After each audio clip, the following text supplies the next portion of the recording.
Well, hello, good morning, and welcome to the end of February here. Man, the month went fast. And so I'm really excited to be able to be a part of our live show once again here, which happens every last Tuesday of the month. At 9:30 across all of our different socials, where we get a chance to explore kind of what's going on with blended learning and where that meets a lot of other work that's going on in our state in education. And so today I'm really grateful to Kayla Payton, who is the Region 2 Nebraska MTSS support lead, along with Eileen Heller of ESU3, who supports our blended learning work group and is going to speak from that lens. And then Aaron Bradenkamp, who is also of ESU3, as we get into an exploration of where blended learning and UDL and MTSS all kind of meet. And so it's really going to be, I love the progression of these shows as we've had the chance to not only say, what is blended learning? So if you are interested, you can go back and watch that episode and explore where that work has been in Nebraska. And then we sort of watch that evolve into, okay, so where does this maybe meet some of that UDL framework? And so we got into that conversation. And now as a natural pivot and as a way to build upon some professional learning that we had amongst our ESU colleagues statewide from Katie Novak, and also a session led from Kayla earlier this month, we get a chance to extend that conversation. And I'm so excited for it. So all that being said, welcome everybody for joining. Hi. Awkward throw to everybody here with this, but we're going to start things off by saying, let's explore what we did cover really last time out. So UDL plus blended learning. Eileen, will you sort of set the stage for us by bringing everybody up to speed with what we talked about last time? Well, we kind of lost your audio, friend. Oh, no.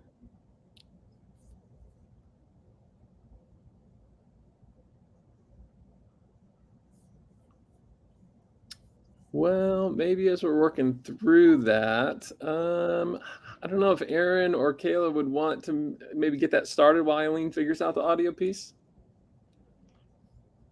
Talk a little bit about UDL, maybe from our session earlier, again, at Professional Learning from Katie Novak. Testing. Oh, there we go. Right on cue. Thank you, Eileen. Thank you. I had it plugged into another device and that always fails. Okay, so what I wanted to say is what I love about it is we were very focused in, very targeted in on the blended learning piece. Then we expanded out and went into the universally designed piece, and now we're expanding out to the MTSS piece. And what that would look like is that connection is that blended learning is a technique that the teacher can use to help universally design a little bit more in their lessons. You can have a universally designed lesson without blended learning, but it is better with blended learning. It's more efficient with blended learning. It provides more opportunities with blended learning being very focused on that learning goal. That's where I see all of this breaking down into the same thing. Is it's focused on what is it that we want the students to know? How are we going to show that they know it? And continuously looking at that. And so blended learning provides one way that the teacher can be more efficient with it. And when they're universally designing it, it's providing and reducing barriers for students to be able to hit that learning goal. And then what I've learned so much from Kayla and Aaron is that the multi-tiered system supports has universally designed components within tier 1, tier 2, and tier 3. Yeah, which feels like kind of a natural pivot maybe to ask Kayla, can we talk a little bit about tier 1, tier 2, tier 3, and then we can start to think about that UDL work within that. Absolutely. I want to actually zoom all the way out and talk about MTSS in general and how UDL kind of falls within that. So with Nebraska MTSS, we define it as a framework designed through the lens of continuous improvement. We want to help school teams and educators in making sure that all of our students have equitable access to learning. And then we also, within our tiers, we address academic, behavioral, and social emotional outcomes.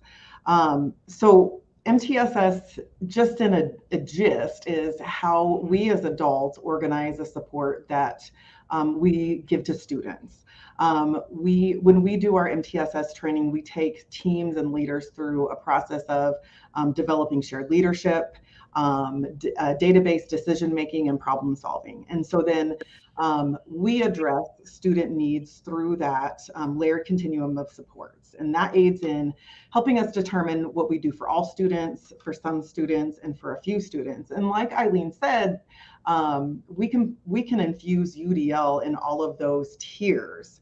One of the things that we focus first on is that tier 1 core support, which is our core instruction.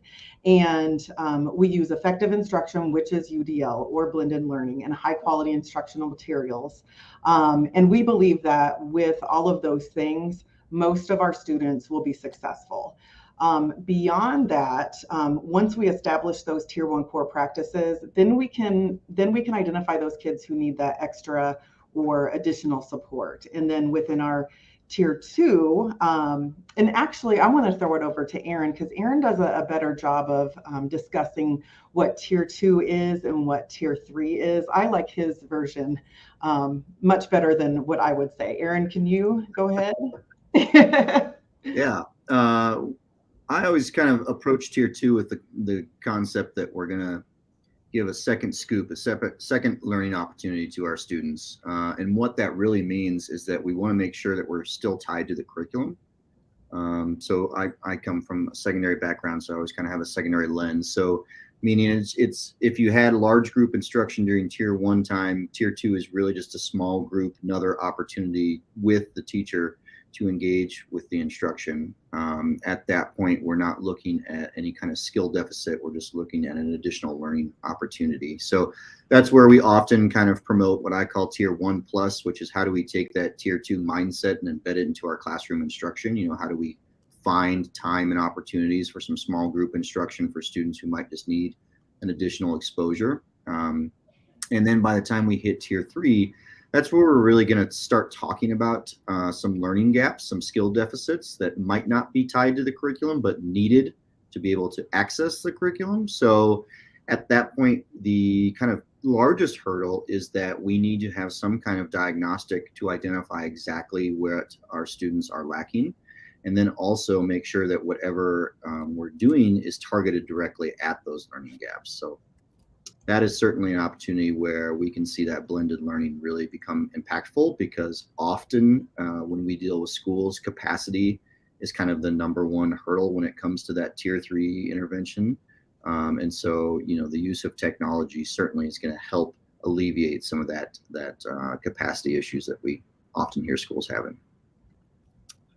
Yeah, and that makes me think too. I wonder if we could provide a couple examples here of what that would actually look like to use blended learning practices, to leverage technology, to provide, what UDL strives for, right? With making opportunities for learners to access, maybe engage or express their learning differently. And so, what comes to mind, I guess, as some, regardless of what tier it's at, I think that's also worth kind of like saying here as well. So, how might we start to frame this in a practical way for folks that they would be able to take this from theory and think about it in their classroom?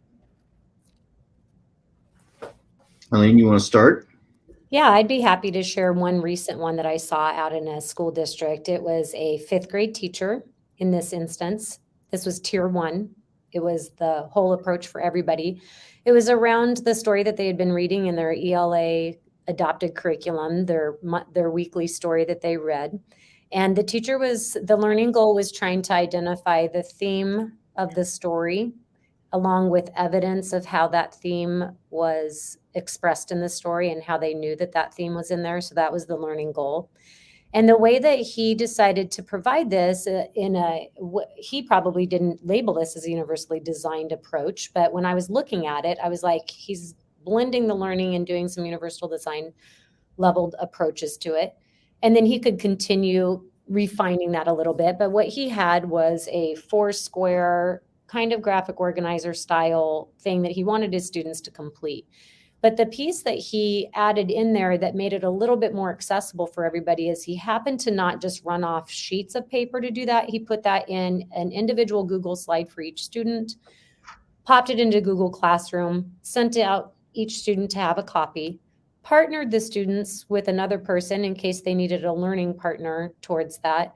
And when he did that, he provided an opportunity where the students could use text to speech so that if they couldn't read what it was in the directions or what it was that he was expecting, they could do that. They could provide it through audio instead of just typing it or keyboarding it if they needed. So just those small little changes in what I would maybe traditionally see a teacher just running copies, fill out this worksheet, was a different approach. Now there's higher levels to that. He could have provided different opportunities for representation and different ways to express, but just that one little tweak of adding it into Google Classroom, students being able to use Google Slides that provides different features inside there, made it more universally designed in that tier 1 example. Yeah, and others, or where does that strike your thinking, I guess, too, Kayla and Aaron? I had a very favorite educator when I was an administrator in the building. And one of the things that he did was incorporate Nearpod every once in a while for his lessons. And our teachers got into the habit of using, slide decks or PowerPoints. And he was just trying to find an idea to take it one step further to engage the kids. And the cool thing about what he was doing is it had UDL components. So when he was teaching about any certain topic, he brought in videos rather than him lecturing the entire time. He was, and I am all for the component of gamifying any experiences, because our kids, especially middle schoolers, where I was, they are competitive, all get out. They want the points, they want to win. And so in his lessons, he incorporated some games and some competitions that they could play. And then another component that he brought in with the Nearpod, which I really loved, was giving a typed response within like a Jamboard looking sort of thing, because it gave voice to the students who don't naturally speak when called upon or asked to speak in the classroom. And then the students had access to that Nearpod even after the lesson was done. And so it gave them the opportunity to go back and rewatch the videos or look again at what everybody was saying in class to kind of get more understanding or understand the concept a little bit more. Yeah, absolutely love that. And there's even, we got some good ideas coming up in the chat as well. And so I just want to bring that in for a moment to say that if there is, if you're watching live, you have free reign to share your ideas in the comments, bring those in for us to talk about, and we'll certainly here in probably about 10 minutes time be pivoting to an opportunity for people to share some of their new learning. But in the meantime, we're going to keep sharing some ideas, and I'm going to throw this to Aaron next and say, Aaron, what's a practice maybe that you have seen recently that you think would be worth highlighting here with some of the time that we have? Yeah, well, I'm actually going to zoom out a little bit and kind of share how we present the UDL with the MTSS lens, because I think it can be, you can kind of almost personalize it to whatever you're teaching. Again, secondary lens, right? So we always talk about all the things that go into your tier 1 practices, whether it's your instructional model, your curriculum, everything that you kind of have at your disposal, if you will, to make up your tier 1. And so when we bring in UDL, we really bring it in as a primer for our teams to do some problem solving, meaning if they feel like they are doing a good job at using their instructional model and they feel like they're using their curriculum with fidelity, but they're still not getting the tier 1 results that they want, that's where we're going to try to guide them towards implementing some more of those UDL elements into their classroom. And I always kind of present it as how you're going to get the biggest bang for your buck with your tier 1 practices. So we have all these things that make up our tier 1, but UDL is really what's going to help us maximize those things. And so I would kind of suggest to the audience, if you're going through your instruction and you're not getting the results you want, certainly start diving into those UDL practices as a way to really kind of make those maybe a little bit more robust, a little bit more effective. And I would like to add on to that point. One of the very first things that we do at ESU3 when we work with our secondary cohorts in MTSS, so Aaron and I and the rest of the PLD department, Eileen's there as well. The MTSS mindset, we begin with this idea that there is no average student. It's the myth of the average student, right? And because all of our kids come to us with different needs and different interests and different learning styles. I know learning styles isn't a popular thing in educational community, but I really do think that kids have a different way of learning the best. And so what we talk to our attendees about is that when we design a system based on the average student, it's a system designed to fail. Because if you think about it, with all of the components and all of the, thinking about test scores and the way that kids learn the best and what interests them and what keeps their attention, there is no average student. And so, you've got to think about those textbook companies out there that are designing the textbook for the average kid, and we're missing all these kids because there is no average kid. There's one more point that I also want to make when it comes to UDL and blended learning, that right now is a pivotal point where we need to change our thinking and our style of teaching with the kids that we're supporting right now. I'm a big TikToker, so I like to scroll through TikTok aimlessly. And I've come through a couple of videos with teachers talking about how they're tired because of student apathy, students just not caring about what they're doing, what they're learning in class. And one of the things that pops out to me is, have we even asked our students how they learn the best or what they want to do or what they're passionate about? And bringing in that universal design for learning and giving them all those options and giving them the blended learning options, I think that's a way to re-engage our kids and to get them interested in, the content and the content standards. Like I just think right now is a really pivotal point for using UDL and blended learning and using that through the framework of MTSS. Yeah. And I'll kind of piggyback on that, because anytime I hear Eileen present on UDL, I think about how many barriers I actually put in place for my students as a math educator. So how many things I did that actually probably made their learning more difficult. And so I'll use some personal examples here. Like if we look at some math standards and it says solve a two-step problem, I don't believe it says solve a two-step problem using these crazy fractions without a calculator that you can't remember from your elementary school. But, that was something I would probably do. And if I wanted them to interpret a graph, a lot of times I'd have them draw the graph, which maybe if they weren't successful at that, makes that interpretation of the graph absolutely impossible. And so there's plenty of free online software that they could have used, that they could have then at least done the interpretation of the graph. So I think the more you get into the use of universal design for learning, and the more you reflect on it, the more you realize you might be putting in some barriers that are making it difficult for your students to access that learning. Thanks for sharing that, Erin. Oh, sorry, Andrew. I was just wanted to say, you go first. You got it, Eileen. Okay, I'm going now. I just wanted to connect back. I think that's the part that was so eye-opening to me when I started learning about universal design for learning, is thinking back myself as a teacher, is I really didn't look at that learning goal well enough. I didn't look at exactly what was it that I needed my students to know and what are the multiple ways that they could show me. If it said that they need to fluently read something, yeah, they can't use text to speech. They have to be the one reading it. But if they just are needing to explain something, or they're needing to analyze or interpret something, then that really opens up that I could provide a lot of different ways that they could express that knowledge to me.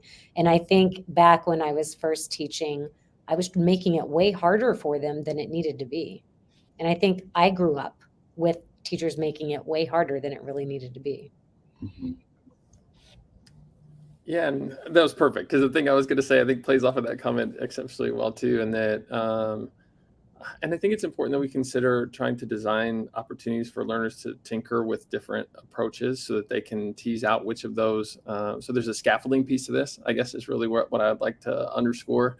And that, playing off of what Kayla said earlier, I do think that learners have strengths across different strategies. And I also think that context matters with it as well. And an example I give sometimes is that if you ask my daughter where she likes to work best at home, if she's reading, it's on the couch. And if she's doing math, it's at the table. And so I think that sometimes it's the real take is saying if you have strengths or different preferences, making sure that you are just cognizant of what you're doing and doing things with academic intentionality that are there to help you be successful, because the strategy matters and the approach matters. And it just gets me thinking about all those things. So really fun to hold conversation about that. I don't know, where does that hit?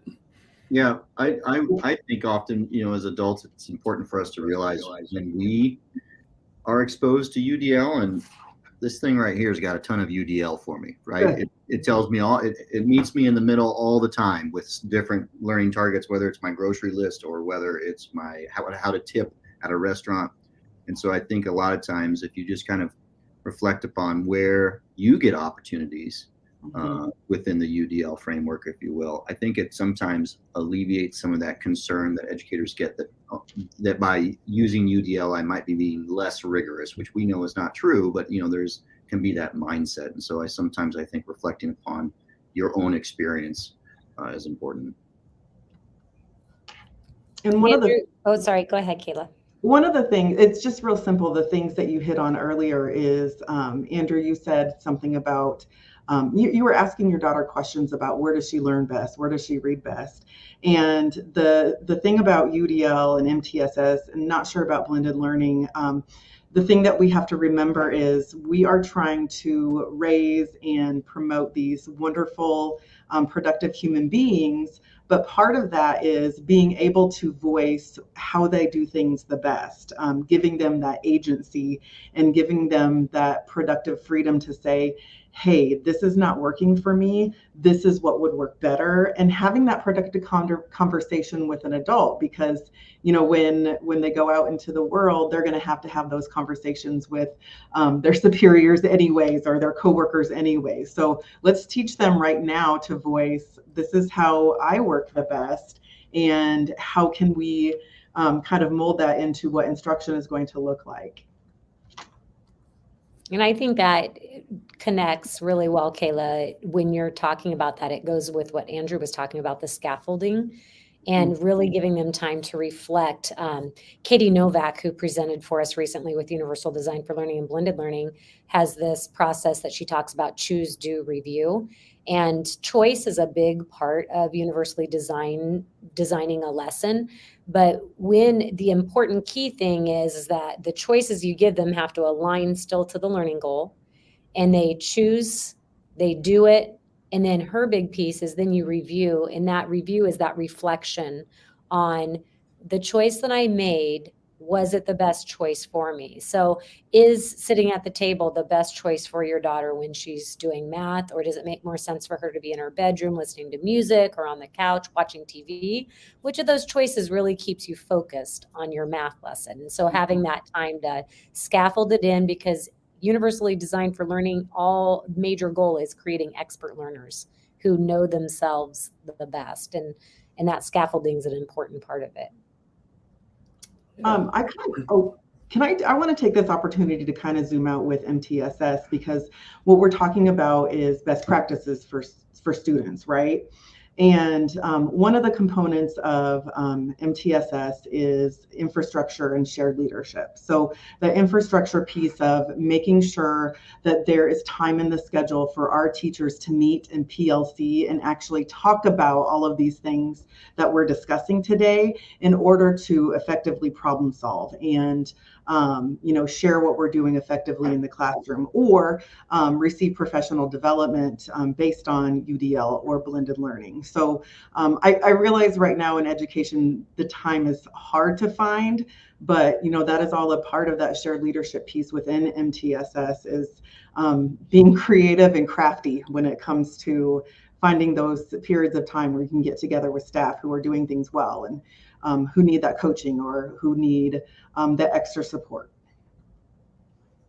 Well, and that maybe is a nice little segue then, because as we kind of bring this segment of this morning's session to a close, if people are interested in learning more, not only would I encourage you to reach out to your local ESU and get tied in with these conversations and resources through our great colleagues there, but if they were to go online, for example, like where could they go to learn a little bit more about MTSS and maybe UDL and those kind of things? So let's do a little resource share out. For Nebraska MTSS, our website is nemtss.unl.edu. So if anybody wants to find out more about our framework for student success, they can go to that website. If you are looking for a thought leader in education that kind of pulls all of this together, Katie Novak is my go-to person. She has been a secondary English teacher and wrote the book UDL Now from that lens. Then she did a second edition of UDL Now as through the lens as a principal. And then she did UDL Now, a third edition that just came out from the lens as a curriculum director and national speaker on this. And she does a really nice job of bringing forward to me, where does blended learning, UDL, and MTSS all work together? Mm-hmm. So if you're trying to get those connected dots, she has great resources on her website. The book UDL Now is a good foundational piece, and she has a ton of other books. Like this one, which we actually just got and have been diving into. So shameless plug here, I guess, for Katie Novak.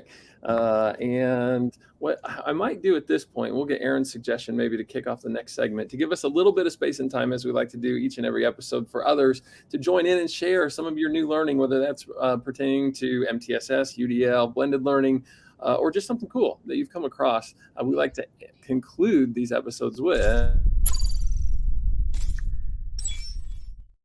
an opportunity for people to share what's new to you. So, Aaron, I'm going to give you the choice. You can either go with something that's new to you, or you can reference something that's related to the previous conversation. Maybe it's both, but we'll throw it your way here first to kick us off for this segment. And definitely encourage folks in the comments to share your ideas, because we love to bring those in as well. Yeah. So I'll do kind of both. I'll do a shameless plug for ESU3 as well as something that's new with you. So at ESU3 particularly, we've been partnering between our professional learning department and our technology department to help schools that are using NEBSIS, which is a student information system, to create data dashboards using Google. And the reason I bring this up is particularly out of the MTSS work, access to data, understanding information is kind of key to problem solving. And so that has kind of almost become the norm when we engage with schools, is helping them build those data dashboards to fuel their problem solving process. So it's an amazing resource that you can get for basically free with the partnering with your local ESU. Awesome. Well, that's great to learn more about. And so definitely reach out to your ESU if you're interested. And Kayla, Eileen, do you have some new learning you'd like to share? I have been hitting ChatGPT hard in my own work lately. So one example, I was asked to present for a coaching cadre, so instructional coaches, on how they can support people through change. And I was thinking, gosh, it would be great if they had like very specific kind of questions that they could have as a bank of questions to ask through managing change. And there's a concerns-based model approach towards change that Learning Forward, it's a model not from Learning Forward, but that's one that they support. So I went into ChatGPT and I said, provide me instructional coaching questions centered around change.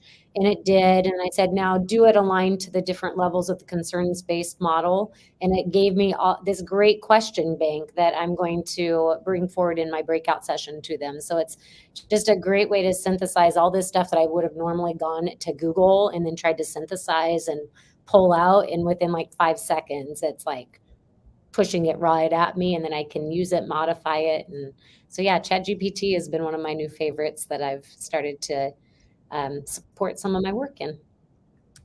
Oh, Eileen, I'm so nerdy about that stuff as well. I'm so excited to like hear that as an example. And yeah, for 2 years, we've had cohorts in ISTE's AI explorations group amongst our ESU colleagues. And this work's just been coming along. And I will say, I'm going to do a shameless plug as well. The podcast is going to have our former coach and someone who speaks internationally on artificial intelligence and education. Yay. Dr. Helen Crompton is. We're trying to work out a date in March. Her schedule's crazy, but we're going to ask her back on the pod so that she can talk about ChatGPT, large language models, so LLMs. And just getting into what that means for education in her as she is seeing it, not only at this moment, but looking into the future. And so be excited. That's going to be on the way at some point in the not too distant future here. So Kayla, some new learning from you. And yeah. Okay. So I was secretly kind of going through my computer just to make sure that I could find these things and cite them correctly. So often in our times that we're working with schools through secondary MTS and MTSS in general, statewide, the issue always comes up, like I was talking earlier about scheduling in schools, how to find the time for scheduling interventions, how to find the time for scheduling PLCs and PD. And often it comes up within the secondary schools because that secondary schedule is so complicated and revolves around specific and specialized things. So I want to cite, so Hanover Research in July of 2022 came out with a document entitled Best Practices in Academic Tier 2 Interventions at the Secondary Level. And we've used this within our trainings at the ESU, and I've used it in other places as well. I haven't found any other better guidance when it comes to interventions within the secondary and how to schedule those things. The other thing that I think it was Michaela Laborde from ESU3 found was there is Hanover Research did a middle school component for instructional time allocation. So in June 2017, Hanover Research did best practices in middle school instructional time allocation. Nice. Well, some great ideas shared around here and also in the chat. And so I just want to thank everyone for their time today. Speaking of time, we'll be here next month again, the last Tuesday. So we're March 28th at 9:30 a.m. Central. And we'll just invite you to join us as we continue to let this conversation evolve and learn more about blended learning, UDL, where that meets the MTSS framework and other great work that's going on in our state. So to bring this to a close, I'm going to say thank you to Kayla, to Aaron, to Eileen for being a part of our learning today and for all the great work that you do each and every day as a part of our ESU network. Thank you all, and hopefully we'll see you next month.